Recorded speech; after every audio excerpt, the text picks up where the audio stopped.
¿Estamos grabando? Estamos grabando y yo estoy en mi maravillosa oficina con el aire acondicionado, pero Carla, por lo que veo, estás en el piso.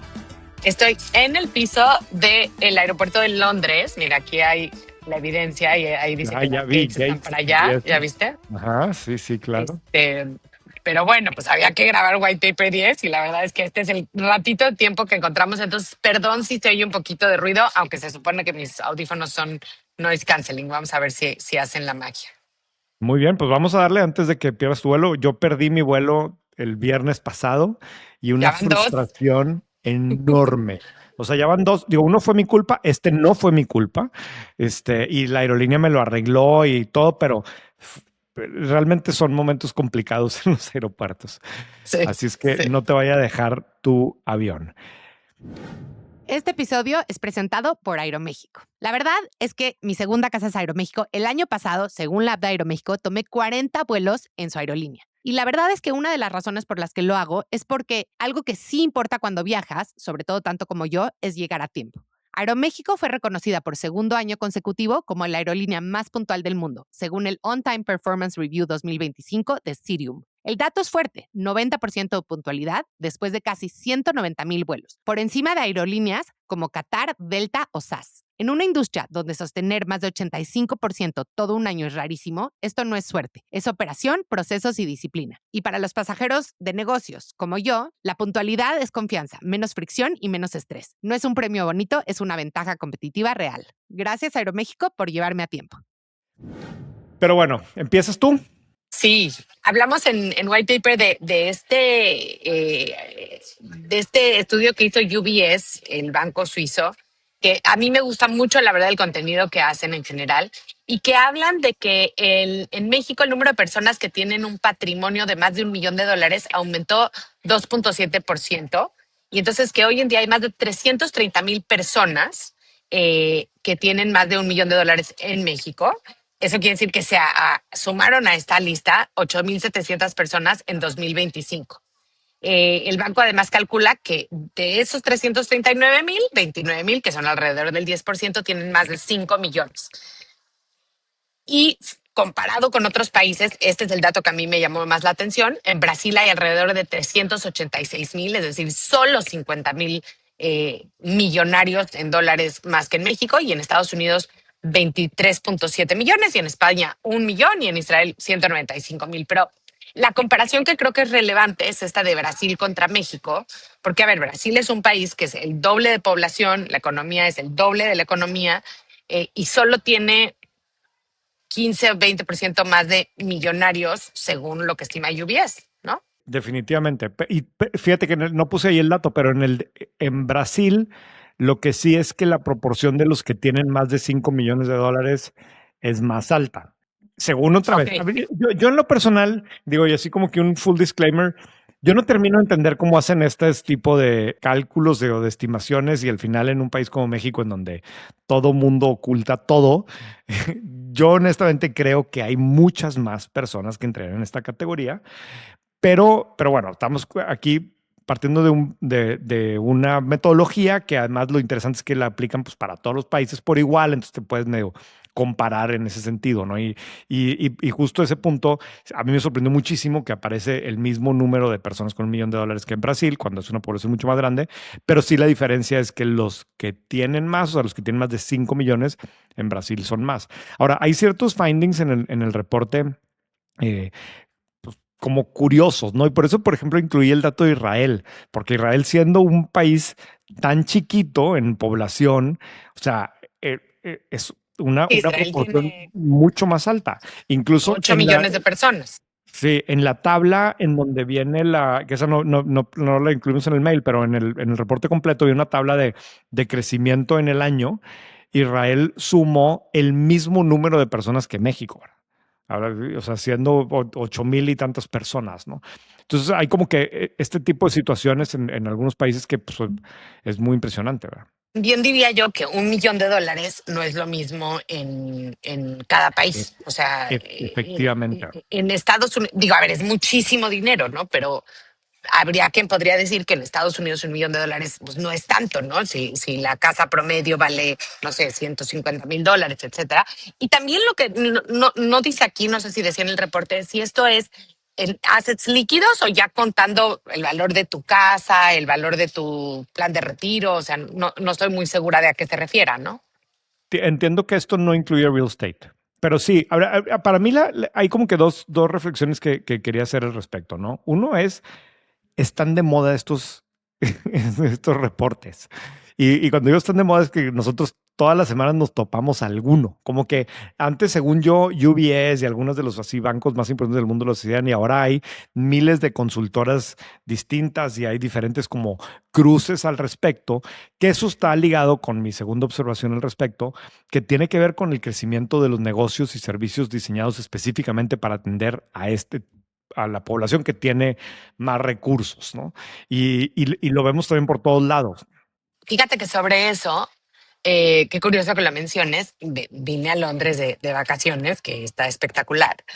Y el avión que salió de México, un avión de British Airways, me llamó la atención porque el asiento, el primer asiento de clase turista empezaba en la fila 40. Y si lo veías en términos de volumen, de espacio, más de la mitad del avión era, Claro. había tres tipos de clases Premier, ¿no? Había la primera, que era hasta una cabinita, luego business, luego había premium economy, que eran unos reposets, y ya luego estábamos el resto. Pero Monkey justo le Class. escribí, sí, le escribí a Carlos y le dije, o sea, no, me llamó muchísimo la atención que más de la mitad del avión en términos de espacio está destinado a clases superiores, ¿no? Qué horror que se diga si tenemos que encontrar un mejor vocabulario. Y sí, como tú dices, cada vez el número de personas, y lo hemos hablado muchos aquí, de los, como le llaman, los ultra rich y los affluent y etcétera, pues ha aumentado, están dispuestos a gastar más. Y de hecho, leí un artículo súper interesante en el New York Times, entonces sí te lo mandé, el del Funflation. Sí me lo mandaste, no lo he leído todavía. Y justo hablaba, acuñaron este término funflation, que es como inflación de la diversión, y hablaba de que como ha crecido tanto el número de personas que pertenecen a estas clases altas y medias altas, todos los servicios que son para ellos, los conciertos, etcétera, etcétera, etcétera, pues cada vez hay más, ¿no? Yo creo que de entrada, ahorita que te escuchaba y me brincaba así que pertenecen a estas clases, yo creo que tenemos que cambiar ese wording y es más bien que tienen acceso a este tipo de lana, ¿verdad? Claro, porque además también hablaba, sí, exacto, primero porque no es pertenecer, es tener acceso a la lana, y también hablaba de que hay muchísima gente que se está endeudando un chorro por un viaje o por un concierto, por una experiencia, porque sabe que a lo mejor no va a poder comprar esa casa que se quiere comprar, pero por lo menos dice, bueno, si ya no me puedo comprar la casa, pues igual y pago a 12 meses el partido del Mundial, ¿no? Sí, me pasó hace unos días que, digo, ahorita sí que hablamos un poco más del mundial, pero ha sido tal la fiebre en el buen sentido, ¿no? Y el ambiente del mundial, particularmente aquí en México, que hace poquito que me tocó estar en un evento y varias personas decían, es que, a ver, yo tenía pensado ir a un juego, pero es que ya que estaba en esto y me llevé a mi hijo y también quería llevar a mi hija, porque pues, no la había pensado llevar y ya había comprado el otro y pues ya compré otro boleto y o sea, ya compré para otro juego y no sé cómo lo voy a pagar. O sea, me tocó escuchar como que un par de comentarios así ha sido tal que no, güey, ni modo. Y me costó un dineral que seguramente no tiene, pero que pues you only live once y de aquí a que vuelva a haber un mundial y está tan padre todo. Y yo creo que vamos a ver muchas historias de esas en la segunda mitad del año, porque están bien caros los boletos. Totalmente. Yo también tengo un par de amigos. Hoy me escribió un buen amigo que es muy futbolero y que es al que siempre le pregunto de que dónde consiguió boletos. Me dijo, ¿vas hoy? Le dije, no, ya estoy de vacaciones. Y me dijo, pues yo que no iba a ir a ni un partido, ya es el cuarto que voy. Justo, o sea, por ahí va mi comentario. Pero bueno, eso es en cuanto a los millonarios o el crecimiento de las personas que tienen más de $1,000,000 en México. Y bueno, pues según el cálculo hay como más de 29,000 que tienen más 5 millones o más. Pero bueno, en otras notas, en Bloomberg hicieron una entrevista al fundador de Biori, esta marca que ya hemos mencionado aquí varias veces. Está buena la nota porque también yo había escuchado su historia en How I Built This hace algunos años, pero no me acordaba bien de esto. Pero el énfasis de la nota es, por un lado, que este es el tercer emprendimiento y en el primero y en el segundo no le fue bien y al tercero finalmente le funcionó, que también se nos olvida a veces que detrás de todas las historias de éxito, pues hay también historias de terquearle. Y por otro lado, que también es como que medio raro para la industria, pero es como que un solo founder, ¿no? Y es realmente él el que ha ido creando y mucho de la empresa gira en torno a sus gustos y a su estilo y lo que sea, ¿no? Y esta empresa en su última evaluación, que fue hace ya 2 años, la valoran en $5,500 millones. Ha venido creciendo y creciendo y creciendo. Es privada todavía, entonces no tenemos acceso a las cifras de ventas, pero supuestamente anda por encima de los $1,000 millones. Tiene de inversionistas a SoftBank, a General Atlantic, etcétera. Es una empresa que la marca como tal arranca en San Diego y ahora están haciendo tiendas propias, ya tienen como 150 tiendas y traen 30 más en camino, incluyendo las primeras en México, que eso sí o al menos no me lo esperaba. Al parecer, este año abren las primeras tiendas hacia, creo que en septiembre, por ahí. Seguramente en la Ciudad de México vendrá la primera, pero no va a ser el único. Y es muy probable que Biori está viendo lo que ha pasado con Lululemon en México, que Lululemon, digo, ya hemos hablado, trae una serie de problemas a nivel macro y el precio de la acción y trae un tema ahí con cambio de CEOs y demás, pero en México está creciendo mucho, ¿no? Y en México la marca la vendía, había un distribuidor que traía la marca hasta hace un par de años y llegó Lululemon y compró el canal y compró las tiendas que había, ya son parte como tal de la empresa, que es algo que sucede mucho con este tipo de marcas, ¿no? Dicen, oye, yo quiero tener mis productos o tener mis tiendas en X país, pero pues yo soy una empresa de otro país y no quiero batallar o no lo entiendo bien o para qué quiero correr riesgos si ni conozco bien el mercado, entonces mejor busco un distribuidor que me desarrolle el mercado y si sí funciona, a lo mejor el día de mañana la quiero comprar y ya lo convierto en algo mío. Que eso fue lo que pasó con Lululemon y México, como Lululemon ya no está creciendo tan rápidamente en otros lugares, en México le están echando muchas ganas. El año pasado abrieron 9 tiendas y hasta donde entiendo, este año iban a sumar 8 más. No es que haya tantas, ¿verdad? Debe haber ahorita unas 30 y tantas. Pero bueno, dentro de la historia de crecimiento de Lululemon, hoy México ocupa un lugar especial y por lo visto Biori, que pues al final es un competidor directo, si bien tiene ciertas diferencias, también ya le echó el ojo a México. Y es más, también hasta On, la de los tenis, que como que es parte del uniforme, ¿no? Como que pantalones Lululemon y con tenis On, para el panel exactamente el mismo perfil de cliente, ya tiene también su propia tienda en Mazarik. Entonces México claramente es un mercado que le atrae a las marcas que están en este perfil, en este segmento. Sí, la semana pasada que no estuviste, creo que esto lo platiqué con Daniela, pero hablábamos de Tendam. ¿O eso lo platiqué contigo? No. Ah, no, sí, conmigo, sí, claro.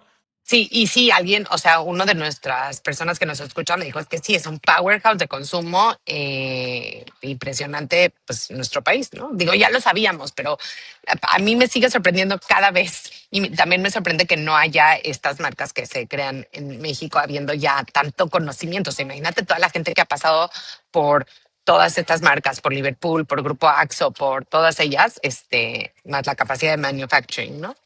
Sí. No, y hay un reto también. Hace poco entrevisté a una persona que tiene una cadena de tiendas en México que va a salir en White Paper en algunas semanas.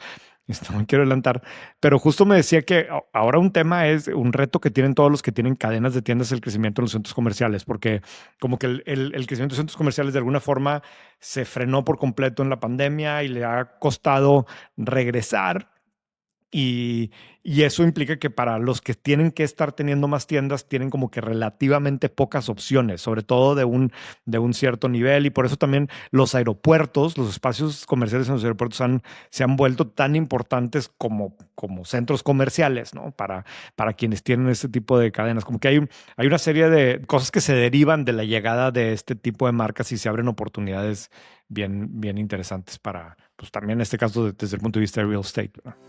Ahora vamos a hablar de una industria que a ti y a mí en particular nos gusta muchísimo, pero que yo creo que a todo mundo le debería de interesar profundamente, que es la industria de los medios de comunicación y cómo ha cambiado el landscape de manera dramática en las últimas décadas.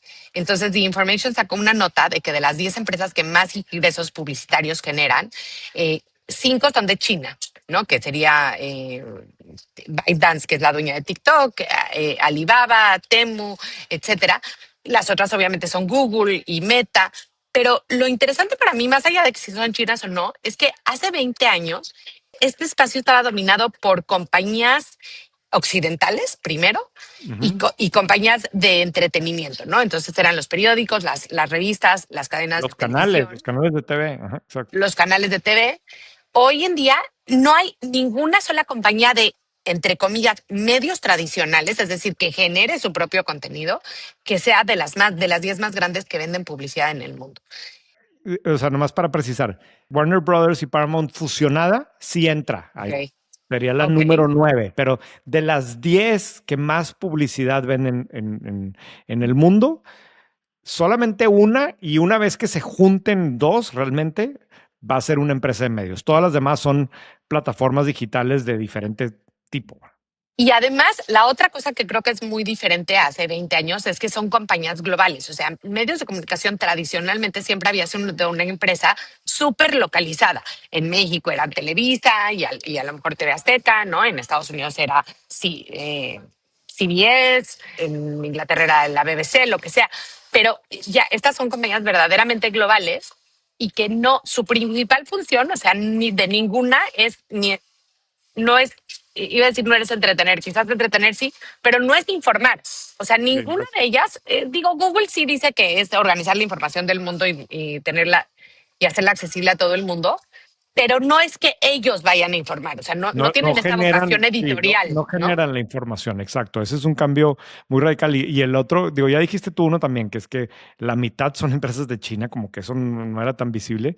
Pero la otra cosa también es que al menos 4 de ellas son empresas de e-commerce. O sea, ni siquiera son las de entretenimiento.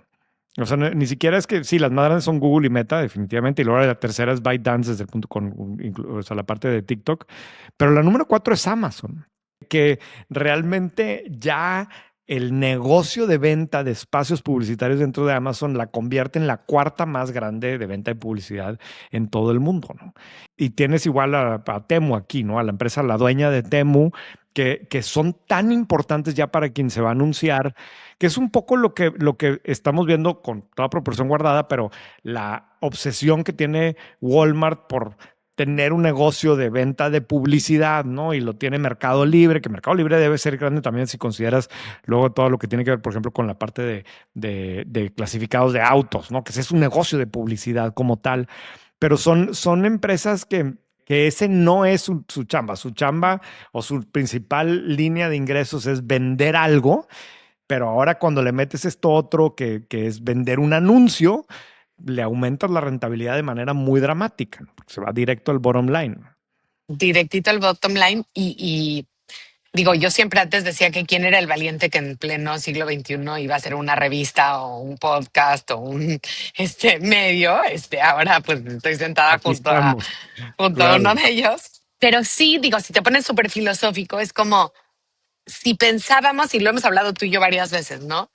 Que tiene un valor intrínseco generar información original, ¿cómo le vamos a encontrar un modelo de negocio como sociedad a que eso siga existiendo? Porque la verdad es que, digo, el New York Times lo ha hecho súper bien, pero de ahí en fuera no sé cuántos otros negocios de generación de información estén sobreviviendo o estén subsidiados por otros negocios. Por ejemplo, CNN, por lo que tengo entendido, está subsidiado es parte de una batería de canales de Warner, ¿no? Entonces están subsidiados por todo el tema de entretenimiento y así. Y qué buena onda, pero qué peligroso también que no encontremos un modelo de negocios, ¿no? Sí, sí, pues ese es el reto. Es el reto, pero no quita que sigue habiendo oportunidad en otra escala, ¿verdad? Ya no hay ninguno ahí en el top 10, pero sigue habiendo oportunidad de cosas más de nicho y más enfocadas. A ver, seguramente has estado escuchando de este tema de inteligencia artificial agéntica por todos lados, pero ¿sabes qué es un agente? Pues es básicamente un trabajador digital. Tiene una misión, herramientas para lograrla y habilidades que tú le programas. Todo eso corre sobre inteligencia artificial. Así de simple, resuelve tareas y se organiza solo. Ahora piensa en un agente de ventas. Es tu mejor vendedor, pero multiplicado. Conoce a cada cliente, sabe qué ofrecerle y cómo, siempre está atento y nunca descansa. Atiende a miles al mismo tiempo las 24 horas.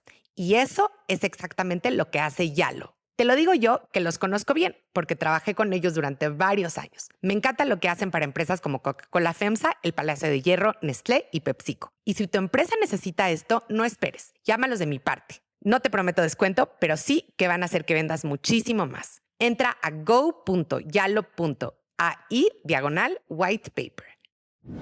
A ver, seguramente vieron, o al menos los suscriptores de White Paper o quienes leen también el Wall Street Journal y demás, que hace poco, hace algunas semanas se publicaron la lista de los CEOs mejor pagados en Estados Unidos. Y evidentemente el caso de Elon Musk pues está en otro nivel, ¿no? No vamos a hablar de ese porque es trillones y cosas no entendibles, pero sorprendía mucho que el primer lugar con más de 800 millones de dólares para el CEO, y que incluso del primero al segundo lugar había como 700 millones de dólares de diferencia o algo así, o sea, también era un super outlier. Es el CEO de una empresa que se llama Welltower, que yo en mi vida la había escuchado. Y cuando lo vi, pues yo juré que era una empresa de software o que hacía alguna cosa de este tipo. Y luego además surgió unos días después que el CFO estaba ganando algo como 170 millones de dólares o algo así, que también, o sea, estaba lejos del CEO, pero era mucho más alto que lo que gana los mejores CFOs o los CFOs en las empresas más grandes del mundo, ¿no? Entonces, como que me dio mucha curiosidad leer un poco más de esta empresa de Welltower. Y para mi sorpresa, es un REIT, es una fibra, es una empresa de real estate en Estados Unidos, que resulta que es la empresa de real estate más valiosa del mundo. La historia de esta empresa es que surge en los años 70 como uno de los primeros Pero déjame REITs. preguntarte algo. O sea, ¿es el REIT más valioso del mundo? O sea, por market cap. Ajá, sí. Y entonces la historia de esta organización es que nace en los años 70 especializada en la propiedad de edificios para adultos mayores. O sea, Cuando estaba cero de moda esto de los adultos mayores. exacto. Y por por varias décadas fue un negocio importante, fue una fibra de buen tamaño, pero nada del tamaño de lo que es actualmente. Y cuando cambian al CEO, que es el actual, que es una persona de India, le toca que a los pocos meses de haber entrado como CEO, llega la pandemia. ¿Y quiénes eran los negocios más afectados en la pandemia? Pues uno de los más afectados de todos eran los asilos de ancianos, ¿no? Y los lugares, las residencias para adultos mayores y demás. ¿Se acuerdan que era delicadísimo y demás? Entonces, en ese momento, él se la juega y dice, vamos a comprar a todos los que podamos. Y vamos a comprar a todas las comunidades para adultos mayores de remate. Entonces, es una apuesta altísima porque pues, no sabías qué iba a pasar con ese negocio, pero al tipo le salió bien. Entonces, eso lo convirtió en una organización que tiene más de 2,500 comunidades de senior living con algo así como 200,000 personas viviendo en este tipo de comunidades. Y entonces me llama mucho la atención porque como que tú y yo hemos hablado aquí de oportunidades en el Silver Economy, como que siempre vemos cosas que pues se quedan chicas o que no están grandes. Bueno, pues el REIT más grande del mundo o más valioso del mundo es precisamente de cuidado de adultos mayores, ¿no? Me Es una sorprendió empresa muchísimo. pública. Entonces te puedes meter a ver los datos y claro, está luego el otro lado de la novela de pues, los sueldos, porque resulta que la mayoría de los accionistas se opusieron a este tamaño de sueldos, pero el consejo decidió aprobarlos como quiera. Entonces hay como que toda una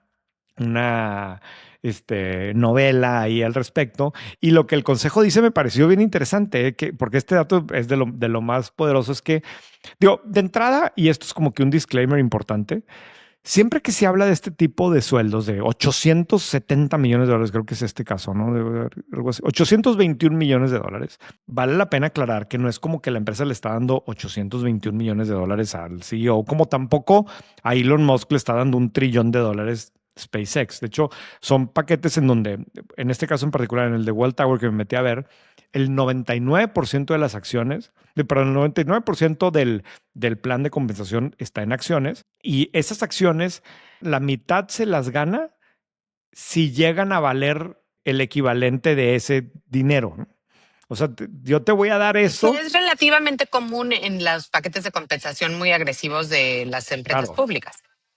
O sea, no es que le están dando sus $800 millones, sino que si tú haces que las acciones lleguen a valer $800 millones, te las quedas, ¿no? De alguna manera. Pero aparte es un plan que se ejecuta como en 7 años. O sea, tampoco es como que en un año ganó eso, sino que se lo van ganando. Pero bueno, más allá de este tema, el argumento del consejo que me pareció como muy interesante es que las empresas similares, los REITs similares, cotizan a un 35-55% por encima del valor de las propiedades, ¿no? Ok, entonces si la suma de las propiedades son 100 pesos, cotizan a 135. Ajá, o 155. Okay. En el caso de Welltower, cotiza a 115 o 125. O sea, si vale 100, esta vale 225, ¿no? Entonces, eso lo que le permite a Welltower es, cada vez que quiere crecer, vende acciones, porque las vende súper caras, y con ese dinero puede ir a comprar de alguna forma propiedades relativamente baratas. Entonces, esa es la fórmula que la ha vuelto una empresa tan valiosa, y el que ejecuta esa fórmula o el que lo hizo es este señor, y por lo tanto el consejo dice, espérate, yo quiero que el señor diga aquí, porque desde que él llegó, lo que ha aumentado en valor, esto pues es una locura, ¿verdad? Pero bueno, pues ese es el tema de Welltower. Yo creo que a los que están metidos en temas de real estate y temas de fibras y demás, échenle un ojo, porque pues es un caso, o al menos a que a mí me parece muy diferente o típico en la industria. Digo, en México tenemos la fibra que se especializa en centros educativos, y la fibra o en hoteles, y la fibra que en unidades de almacenamiento, y obviamente las fibras fibra de propiedades industriales y de oficinas y de centros comerciales, pero pues no he visto la de comunidades para adultos mayores, ¿no? ¿No? Ahí hay una buena idea. Digo, eso sí requiere muchísimo capital, pero bueno. Yo quería hablar de esta nota de que Banorte ha abierto 70 nuevas sucursales en los últimos 2 años, y este año van a abrir otras 15 adicionales solamente para la segunda mitad del año. Con esto van a llegar a 150 sucursales. Pero más que cualquier cosa, me llamó la atención que las sucursales bancarias han disminuido entre abril de 2016 y 2026, aunque como hablábamos fuera del aire, esto puede ser porque algunos bancos han dejado de operar, etcétera. Pero más bien, ¿te acuerdas cuando pensábamos que ya no iba a haber sucursales? Sí, claro. De hecho, yo en mis conferencias siempre hago el chiste de que mis hijas no saben qué quiere decir sucursal, ¿no? Y sin embargo, como que algunos jugadores, sobre todo en Estados Unidos, han empezado a hacer cosas muy interesantes para qué sirve una sucursal. Pero yo siento que en México la sucursal sigue siendo, es más, te diría que es hasta menos útil que hace años. No estoy hablando de Banorte porque no es el banco donde tengo mi tarjeta y no voy a bancolear a mi banco, pero yo voy a mi sucursal y realmente hay muy pocas cosas que puedes hacer ahí. O sea, el otro día fui porque perdí mi tarjeta de débito. Me dijeron, no, tiene que hablar a la línea del banco, ¿no? O el otro día fui porque quería hacer una transferencia y me dijeron, no, tiene que mandar un mail. Entonces, más allá de ir a sacar dinero o ir a depositar un cheque en físico, no sé bien para qué sirven las sucursales y por qué. O sea, creo que es un buen momento para repensar cuál es la propuesta de valor de esto que es gigantesco, el real estate. El real estate que no es propio, pero el valor de los leases que deben de tener es gigante, claro, ¿no? Claro. No, yo justo en Milenio escribí esto hace algunos meses, ya se me había olvidado, pero coincido completamente, porque mi experiencia también reciente ha sido deficiente en ese sentido. Igual tuve un tema que necesitaba hacer un trámite y en el call center no me lo podían resolver, entonces voy a la sucursal y pues aquí estoy, ¿verdad? Aquí estoy, yo soy yo, y no, pero es que tiene que ser por medio del call center, entonces déjeme de aquí, le comunico al call center y guay, güey. O Ándale, sea, y entonces le ¿por qué, ponen en güey? mute, ¿no? Le ponen en mute y Sí, te sí. van soplando lo que O tienes que sea, decir. no entiendo la lógica del cuento y luego, pero luego por otro lado le sumo yo aquí con una cuenta en Nu y no me deja entrar y otra vez la cara y, güey, quiero ir a una sucursal y que alguien me lo resuelva ahora. O sea, yo sí creo que necesitamos necesitas tener esa alternativa de que puedas ir a ver una persona y que te identifique y te lo resuelva pero al mismo tiempo está perro que no tengas que ir, que si todo funciona bien, pero sí, yo creo que hay como una crisis de identidad en donde sobre todo los bancos grandes entienden que tienen que tener las sucursales como medio de adquisición de clientes y porque hay una parte de transaccionalidad que la gente prefiere ir a las sucursales y lo que sea, pero al mismo tiempo como que O sea, yo asegurarte creo que que se podrían reinventar como tú dices, que sean los mejores empleados del banco, los más empoderados, los mejores pagados si quieres, y entonces que si llegas a la sucursal vas a tener un servicio espectacular. Pero ahorita como están, como que les ponen 1000 candados y sí, no es una buena experiencia. sí, está raro, sí, es un tema complicado. Obviamente en los bancos siempre está todo el tema regulatorio, todo el tema de seguridad. O sea, a mí me tocó hacer el ejercicio de rediseñar sucursales en algún momento y me acuerdo que era como que tú empezabas a pensar en cosas desde el punto de vista de experiencia del cliente y automáticamente te topabas con que, espérate, no, pero regulatoriamente no puede ser esto. Ah, no, ok. Ah, no, pero espérate, si haces esto, aparte se va a meter un güey con una ametralladora y te va a robar el banco. O sea, sí tienen una serie de cosas de restricciones que no tiene un negocio común y corriente. Pero, pero yo creo que o sea, juegan un rol. Te digo, tanto así que en productos puramente digitales, pues justamente a mí me gustaría poder ir a una sucursal en algún momento, ¿no? Eh, en fin. Lo que sí es Sí, increíble es que, o sea, esa creencia de que iba a desaparecer todo y que no eran necesarias, pues está claro no pasó, que no va por ahí, ¿verdad? Pero bueno. no todavía, ¿no? Para la duda de la semana, ese es un tema que seguramente vieron porque pues, estuvo por todos lados en social media y también en algunos medios lo sacaron porque la semana pasada el CEO de Adidas en una conferencia de prensa dijo que las camisas de la selección alemana se estaban vendiendo de manera espectacular, 3 veces más que en el último mundial, pero también dijo que las camisas de la selección mexicana son las que más se están vendiendo de todas, ¿no? En algunos medios hablaban de 5 millones de camisas de la selección de México. Yo anduve buscando por todos lados, no encontré una fuente oficial que confirme ese número, o sea, no sé de dónde sacaron el de los 5 millones, porque el CEO de Adidas no lo dijo, pero de ser así, me puse a hacer un cálculo y cuánto valdrían en el mercado 5 millones de camisas de México, y pues no sé, porque hay como que diferentes precios y demás, pero seguramente estaremos hablando como de 500 millones de dólares, ¿no? Que 500 millones de dólares es más de lo que vende Brunello Cucinelli en un año. Digo, fue una comparación un poco ridícula, pero ponerlo en contexto. Ahora, yo lo quería poner como duda porque les vamos a poner aquí la encuesta en Spotify y me gustaría preguntarle a la audiencia si ustedes han comprado o alguien o en su casa han comprado camisas de la selección, ¿no? Esta pregunta Y la si son hicimos piratas o no.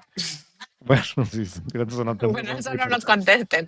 sí, pero quiero saber, porque sí es una realidad que hoy todo mundo trae la camisa de la selección. Esta pregunta la estamos haciendo para suscriptores de White Paper en el mail también, entonces quiero como que contrastar las respuestas de los dos lados. Y simplemente como un comentario adicional.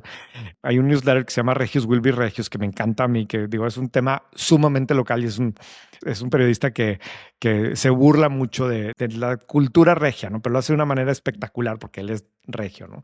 Y ahorita está haciendo una serie en donde se fue a los periódicos del 86 como para ver, para contrastar cómo se vive actualmente el Mundial y cómo se vivía en el 86. Y uno de los findings que trae en la semana pasada es que pues ese concepto de usar las camisas de la selección, eso es nuevo, ¿verdad? O sea, en el Mundial del 86 no, nadie andaba uniformado y te llama la atención porque ves toda la gente en la calle festejando lo que sea, pero nadie trae una camisa de la selección. Y Fíjate hoy qué ves las curioso. fotos y todo mundo está vestido con las camisas de la selección.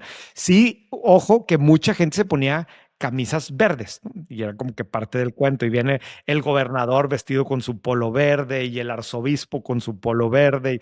Como que, pero el camisas, el Se uniforme, encontraron en Liverpool. O sea, no era una del No, la que uniforme. Qué tenías ahí en el curioso. closet, ¿verdad? O sea, no es que ibas a comprar una camisa de la selección. Pero No, y muy bien. ahora, o sea, nosotros que estamos por tomar un vuelo y que nos va a tocar el primer tiempo en el vuelo, mis hijas literalmente traen camisa de la selección para el vuelo mientras que nos vamos. Claro. Eh, Fantástico. Bueno, y yo traigo una recomendación. Fíjate que vine a un gran hack para la gente que tenga hijos y que sale de viaje, que René y yo somos, en otra cosa que nos parecemos, además de que tenemos muchísimos hijos, es que no somos no sé si puedo decir esto, no somos tan amantes de viajar. ¿Se puede decir o no? No, claro que puedes decir, pero es que esto da para dilo y, Y ya y, luego explicamos por qué. y lo explicamos porque sí. Pero bueno, pero fíjate que un gran hack para la gente que está en un viaje cansado y así es que ayer que ya estábamos cansadísimos, busqué cuál era la librería más bonita de aquí de Londres y nos fuimos a meter a Waterstones, que está espectacular, y ahí las estacioné 4 horas a mis hijas y a mí. Y compré un libro, hace muchos años que no compraba un libro de papel. Compré un libritito así chiquitito y me lo eché en 2 días que se llama, ahorita te voy a decir cómo se llama. Se llama We Need to Tax the Billionaires. Lo escribió Gabriel Zuckman. Y es un ensayito, es un librito de, no sé, 75 hojas de 2026 de este economista y que explica el tema de, o sea, como que oímos todo el tiempo, los ricos no pagan impuestos, los ricos no pagan impuestos. Y entonces él es un economista y te explica, mira, te voy a explicar por qué los ricos no pagan impuestos, ¿no? Entonces te dicen, por ejemplo, el impuesto sobre el ingreso, el income tax, que era una manera que yo no sabía, que tiene realmente menos de un siglo o alrededor de un siglo de que se inventó como el gran ecualizador, no existía y cuando se puso, dijeron, el espíritu es que cada quien pague pues, lo que le corresponde para la sociedad. El problema es que los ricos no viven de sus ingresos, ¿no? Claro. Viven de sus activos. Y te va explicando cómo si offshorean o no offshorean, etcétera. Está realmente brutalmente interesante. Wow. Sí me gusta. Es un poco también uno de los temas que ha traído mucho Prof. Galloway al respecto. Pero bueno, Carla, tú tienes que correr a tu vuelo. Espero que no te pase lo mismo que a mí y que te vaya muy bien. Y a ver si hablamos como quiera en 3 semanas. Buenísimo. Muchas gracias y una disculpa por el audio. Espero que no esté muy sus. Bye. Bye. Este episodio es presentado por Aeroméxico. La verdad es que mi segunda casa es Aeroméxico. El año pasado, según la app de Aeroméxico, tomé 40 vuelos en su aerolínea. Y la verdad es que una de las razones por las que lo hago es porque algo que sí importa cuando viajas, sobre todo tanto como yo, es llegar a tiempo. Aeroméxico fue reconocida por segundo año consecutivo como la aerolínea más puntual del mundo, según el On Time Performance Review 2025 de Cirium. El dato es fuerte, 90% de puntualidad después de casi 190,000 vuelos, por encima de aerolíneas como Qatar, Delta o SAS. En una industria donde sostener más de 85% todo un año es rarísimo, esto no es suerte, es operación, procesos y disciplina. Y para los pasajeros de negocios, como yo, la puntualidad es confianza, menos fricción y menos estrés. No es un premio bonito, es una ventaja competitiva real. Gracias Aeroméxico por llevarme a tiempo.